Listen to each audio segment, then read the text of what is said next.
Ang mga mamamayan ay nagkaisa upang patalsikin ang isang lider na nagdala ng hirap at gutom sa kanila. China, isang bansang puno ng kasaysayan, kultura at kalakasan. Subalit sa likod ng bawat ngiti at tagumpay, may mga lihim na nagkukubli. Sa pagkakataong ito, ating tutuklasin ang kwento ng isang bansang may kaguluhan, ang China at ang kanilang pinuno, si Xi Jinping. Paano kaya magkakaisa ang mga mamamayan upang patalsikin siya? Handa na ba kayo?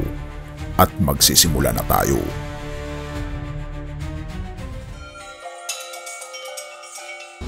Bago natin ipagpatuloy kaibigan, siya nga pala ang Great Controversy na isa sa mga pinaka-kontrobersyal na libro dahil tumutukoy ito sa mga propesiya sa libro ng Daniel at Revelation na nagaganap na sa panahon natin ngayon bago ang pagdating ng ating Panginoong Diyos ay pinamimigay na namin ng libre sa pamamagitan ng PDF. At ito ay nasa limited lamang na panahon, kaya i-click mo sa description sa baba upang ma-avail mo kaibigan ang napaka-importanteng libro ito na magbubukas sa iyo sa mas maliwanag mong hinaharap. Purihin ang ating Panginoong Diyos at tayo magpatuloy. Sa bawat sulok ng China, mararamdaman mo ang higpit ng kontrol ng gobyerno. Dahil ito ay isang komunistang bansa, ang mga balita ay sinusuri, ang mga opinyon ay pinipigilan. Isang ordinaryong mamamayan ay palihim na nagbabasa ng mga pinagpapawal na aklat patungkol sa demokrasya. Isang gabi nakita siya ng isang surveillance camera. Siya ba'y mahuhuli? Makakalaya pa kaya siya? Samantala, sa gitna ng palasyo ng kapangyarihan, ang ekonomiya ng China ay unti-unting bumabagsak. Ang mga dating malalaking kumpanya ay nagsasara. Ang mga manggagawa nagugutom. Si Mei Ling, isang ina na may 2 anak, ay nawalan ng trabaho. Paano niya papakainin ang kanyang pamilya? Isang araw, natuklasan niya ang isang lihim na organisasyon na naglalayong patalsikin si Xi Jinping. Sasali kaya siya sa panganib na ito? Sa kabila ng mga kumpanya kontra korupsyon, patuloy pa rin ang mga katiwalian. Si Zhang Hao, isang opisyal na tumalikod sa korupsyon, ay may dalang mga dokumento na maaaring magpabagsak sa ilang mataas na opisyal, kasama na si Xi Jinping. Ngunit siya'y tinutugis. Makakatakas ba siya at may papasa ang mga ebidensya sa tamang kamay? Sa mga rehiyon tulad ng Xinjiang at Tibet, ang mga tao ay pinahihirapan at tinatakot. Isang Uyghur Muslim ay nawalan ng mga mahal sa buhay dahil sa brutalidad ng pamahalaan. Ngunit siya'y hindi susuko. May plano siya na ilabas ang katotohanan sa buong mundo. Ngunit ang tanong ay, magtatagumpay kaya siya sa bandang huli? Habang nagdurusa ang mga tao, ang kalikasan ay hindi rin nakakaligtas. Ang polusyon ay nagdudulot ng sakit at kamatayan. Si Chen, isang environmental activist, ay naglunsad ng isang malawakang protesta laban sa gobyerno. Ngunit sa bawat hakbang niya, siya'y binabantaan. Makakatulong kaya ang kanyang sakripisyo upang mabago ang kanyang kalagayan? Sa gitna ng lahat ng ito, ang mga mamamayan ng China ay nagsisimulang magkaisa. Mula sa mga simpleng manggagawa hanggang sa mga intelektual, lahat ay sumisigaw ng pagbabago. Katulad ni Li Wei, Mei Ling, Zhang Hao, Amina at Chen ay nagsasanib puwersa ang bawat sektor na kinabibilangan nila upang itulak ang kanilang advokasya. Ngunit paano sila magsisimula ng isang revolusyon at ano ang magiging tugon ng gobyerno sa kanila? Noong panahon ni Mao Zedong, ang mga mamamayan ay nagkaisa upang patalsikin ang isang lider na nagdala ng hirap at gutom sa kanila. Ang kanilang tapang at determinasyon ang nagbunsad ng bagong yugto sa kasaysayan ng China. Ngayon, sa ilalim ng pamumuno ni Xi Jinping, ang tanong ay, mauulit kaya ang kasaysayan? Magtatagumpay ba ang mga mamamayan sa kanilang layunin at magkakaroon kaya ng revolusyon upang patalsikin si Xi Jinping?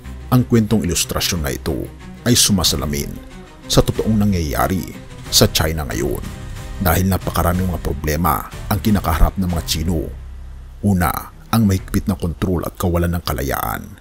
Pangalawa, ang ekonomikong krisis. Pangatlo, korupsyon sa pamahalaan. At pang-apat, ang paglabag sa karapatang pantao ng mga Chino. Gayon din ang mga isyong pangkapaligiran. Kaya naman, katulad ng nangyari sa panahon ni Mao Zedong, ito ang mga estratehiya upang mapatalsik sa pwesto si Xi Jinping. Una ay ang pagkakaisa at pagmumulat. Pangalawa, ang pagsasagawa ng malawakang protesta. Pangatlo, pagpapalakas ng international na suporta. At pang-apat, ang pagsulong ng reformang politikal na magbabago sa komunistang patakaran na ito ay maging demokratiko katulad ng Hong Kong at Taiwan. Ngunit ang tanong ay, magiging posible kaya ito sa bansang China? Pangalawang Chronicle 7 verse 14, kung ang aking bayan na tinatawag sa aking pangalan ay magpapakumbaba, manalangin, hanapin ako at talikuran ang kanilang masamang gawain, didinggin ko sila mula sa langit, patatawarin ko ang kanilang kasalanan at pagagalingin ang kanilang lupain. Sa panahon ng pagsubok at pang-aapi, tayo ay tinatawagan ng ating Panginoong Diyos na magpakumbaba at manalangin. Ang ating bansa, katulad din ng bansang China, ay umaharap sa mga hamon na nagdudulot ng hirap sa bawat mamamayan. Ang talatang ito ay nagpapaalala sa atin na sa pamamagitan ng pagpapakumbaba, pananalangin at pagtalikod sa masamang gawain, makakamtan natin ang kapatawaran at kagalingan mula sa ating Panginoong Diyos. Sa gitna ng mga kaguluhan at kawalan ng katarungan, mahalaga na manatiling matatag sa ating pananampalataya at magtulungan upang makamtan ang tunay na kapayapaan at kalayaan. Ang pagkakaisa at pagsunod sa kalooban ng ating Panginoong Diyos ang magdadala sa atin sa pag-asa at pagbabago na ating hinahangad. Manatili tayong tapat sapagkat parating na ang gobyernong perpekto na wala ng kahirapan, ang gobyerno ng ating Panginoong Diyos sa langit na bayan. Tayo'y manalangin.